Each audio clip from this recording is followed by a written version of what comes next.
just hear it next to me. Shelton feels really good about raising tuition. No, that's not it. There's a headline. Find a picture of you smiling going there. Yeah. Evil, maniacal smile, right? So maybe you could get you posed from the globe with your hands over it or something. Sure, yeah. Or raising it up on your shoulder. Exactly.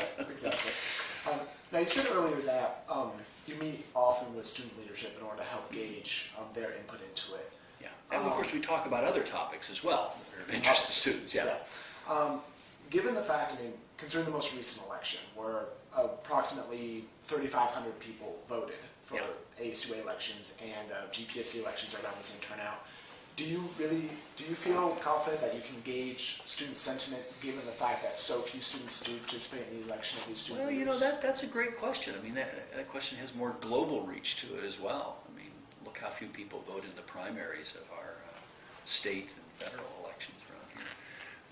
I guess what I would say is all of the student presidents that I've worked with, I'm thinking particularly of the undergraduates now, but it would be true of the GPSC as well. All of them, I think, work hard to get input from the students, not just the few thousand that actually cast ballots. I think they do that in a number of ways, by meeting and interacting with student groups. They do it through the council, that perhaps has even more tentacles out into the student population.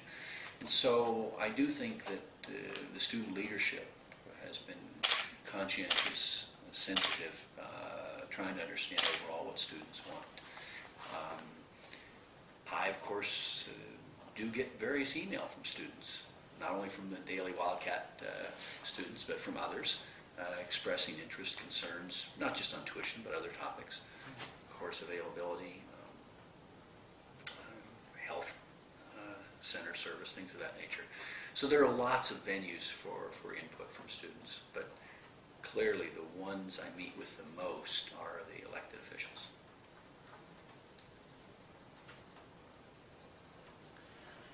The videographer, you got a pretty cushy job there. You just set it up and let it run. You can get to enjoy the view of the Catalinas. Go back and edit though, so. Oh, okay, the work will begin later on. If you look good. Yeah, we've got to do a lot of editing here. Yeah, I didn't put any makeup on this morning. So, when you raising tuition for out-of-state students by 600, combining that with the regions permanently raising the cap on out-of-state student enrollment to 40% of total population, do you foresee that, for instance, if the cuts that you are dealing with, do you foresee raising out-of-state student population as a way to help combat those cuts? Yeah, a couple of points. The regions have extended, I think, by 2 years the 40% limit. I think we're right around 31% now. We're not going to jump to 40% instantaneously. I'd be shocked if we ever got to 40%. But out-of-state students bring a lot to the table. Not only money. We don't think of them just in terms of money. Any of you out-of-state students from? New York. New York. So very out-of-state. City? Upstate, 45 minutes away from the city. Up the Hudson, or? I used to live in Yonkers, Crestwood, Yeah. right next to White Plains. Okay. Well, thank you for coming 3 time zones. We enjoy our Problem. waters here, I'm sure. I really do, actually. But, it's important for all the students to have a breadth. The key word is diverse, and I don't mean that just in terms of ethnicity, but diverse in the kinds of backgrounds and life experiences that all students bring. You three know this even better than I do. You learn an awful lot outside the classroom in addition to what goes on in the classroom. And so the out-of-state students are very valuable in that regard. We also find that our brand is strong in certain markets, certainly in California, the tri-state area, New York, Connecticut, New Jersey, Chicago, Dallas, Seattle, and we can attract very talented students. We attract talented students in Arizona too, but the point I'm trying to make here is that the out-of-state students bring a lot to the whole learning environment of the University of Arizona experiences. And I do see the out-of-state enrollment growing as a percentage, but we could do that, I think, and keep the number of Arizona residents pretty constant. And of course, in the end, you're looking at the quality of the student. You don't want to admit somebody that you think can't do the job. I mean, that's somebody isn't ready to come to the U of A, they should go for a technical education or a community college or some other venue where they might feel ready to then transfer into the U of A later on.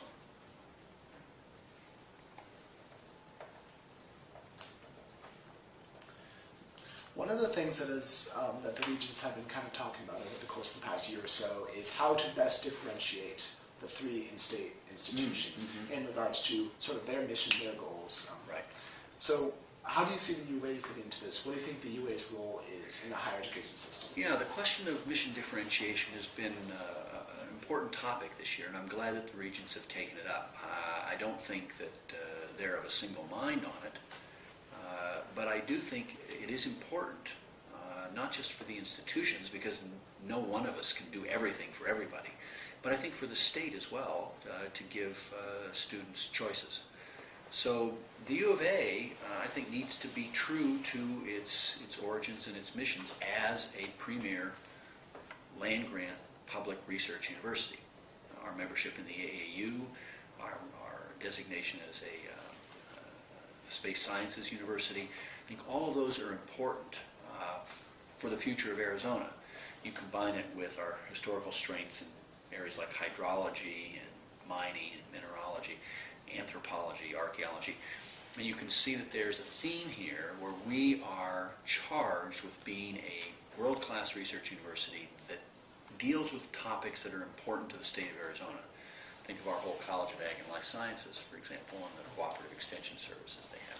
So our role should be to be one of a handful, maybe 20, great public research universities dedicated to serving their state. Very strong research mission, engaging the undergraduates in that research mission as part of their educational experience. I think it goes back to the comment I made earlier about a lot of important learning comes outside the classroom, and that comes in laboratories, on digs in the summer, research projects at the archives in Vienna, wherever your particular event may take you. And continuing to have those opportunities for the students who are ready to take them on is part of what the University of Arizona is all about. I think something like 60% of all of our students engage in some independent study before they graduate, and in the College of Science, I think it's getting close to 70%. So this is an important aspect of what we do. It doesn't mean it isn't done elsewhere, but it should be part and parcel of the DNA, if you will, at the University of Arizona. So public research, engaging in topics that are important to the state, which is basically what land-grant means. I think we have to look very carefully at our size. It's getting difficult to see how we can put a lot more students on the main campus, but we can continue to grow through UA South and what we're calling the Alternative Pathways program.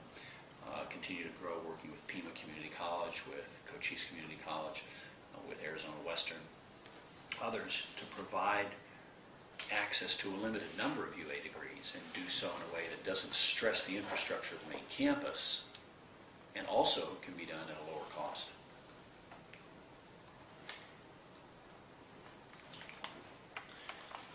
I know, looking over from the Arizona Board of Regents, from NU's ASU's enrollment projections as well as the post-2020 vision plan, the UA's growth in enrollment. I mean, ASU, I think Michael Crow said that they're going to be adding the equivalent of NAU's student population over the next 10 years. NAU is also going to be growing. So as the UA tries to curb its growth to keep with the missions that you described, do you foresee costs having to continue to go up, or how are you going to be able to combat higher costs when you're not going to have the growing student population base to offset that? Well, you know, growing student population base cuts both ways in terms of income and costs. All right, it's that old adage, you know, we sell a widget every day and lose $1 on each one, but we make it up in volume, right? That doesn't work. And so I think the University of Arizona can have a reasonable size enrollment at the main campus, grow the off-campus enrollments, and be fiscally stable. You know, the state isn't giving us money for enrollment growth anyway, so you have to rely totally on tuition, and we know tuition doesn't cover the total cost of education for in-state students.